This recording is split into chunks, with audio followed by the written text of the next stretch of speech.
Good morning, kids. Now today I am going to introduce you new English rhymes. Now next rhyme is cat in a cupboard.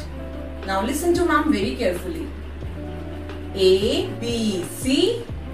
What do I see? The cat in a cupboard and can't see me. Once more time. A, B, C. What do I see?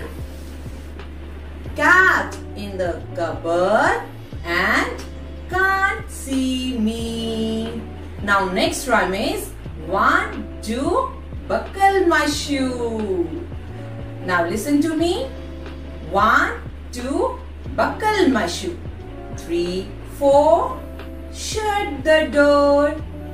5, 6, pick up the sticks. 7, 8, lay them straight. 9, 10, a big fat hand. Once more time. 1, 2, buckle my shoe.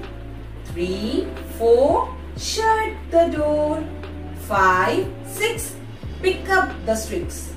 7, 8, lay them straight.